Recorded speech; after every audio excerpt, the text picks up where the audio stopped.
The candidates are saying all the right things. For when it comes to pleasing the Jews, sending troops to Syria will get you big Jewish bucks and top media coverage. Take Marco Rubio. With Jewish billionaires Norman Brayman and Paul Singer backing him, Marco knows what side his campaign is locked and bageled on. Senator, I want to start with the news that the United States is sending 50 special operations forces into Syria. Is that enough? Well, it's an important start to what I think, from a tactical perspective. I think the broader issue is what is the strategy? And I think the strategy has to involve more coordination with the Kurds and also with Sunnis, because you're not going to defeat ISIS, a radical Sunni movement, without a robust anti-ISIS Sunni coalition.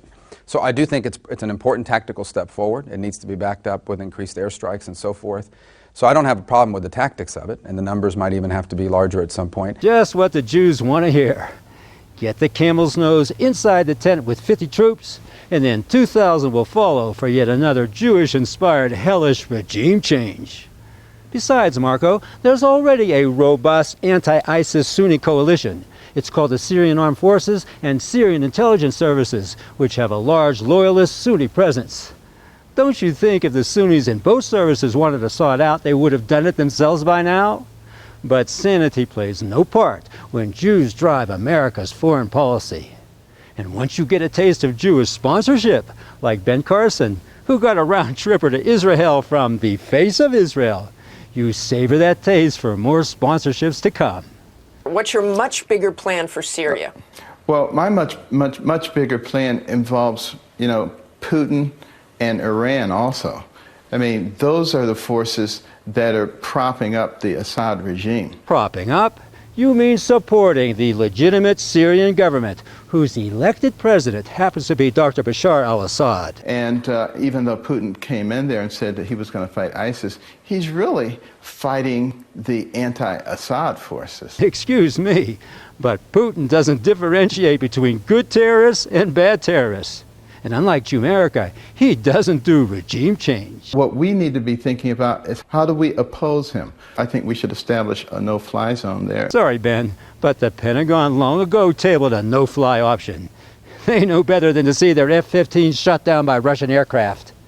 And besides, like the U.S. troops, a no-fly zone would be an act of war against Syria, which only Congress can authorize, not GOP warmongers shilling for Israel. But Carson is angling for World War III. Let me ask you, you see what Vladimir Putin is doing, and his influence, he seems to be filling a vacuum. What are your thoughts, and how would you handle it? Well, I believe that we need to stand up to him. How? How would you specifically, if you're president, what would you do? Well, first of all, I wouldn't listen to his general saying, you guys can't fly here anymore. Can you imagine that? I would say, not only can we fly, but you need to go take a flying leap. Not a problem. In other words, you'd be willing to create a confrontation where you Absolutely. say... This is one dangerous man, itching for a showdown with Russia. For Russia is legally in Syria at the invitation of the government, whereas America has illegally invaded Syria's borders without its consent. How could this mild-mannered doctor have the heart of a warmongering monster? He doesn't. He gets his script from Edelman and Cohen's John Hay Initiative, a neocon foreign policy one-stop Jewish shop for Republican candidates. And drawing from the same polluted pool, Sheldon Adelson's man, Jeb Bush, has something to please the Jews too. We need to be part of the strategy to deal with taking Assad out and taking ISIS out. In that order, huh, Jeb? First get Assad out, and then ISIS is just an afterthought.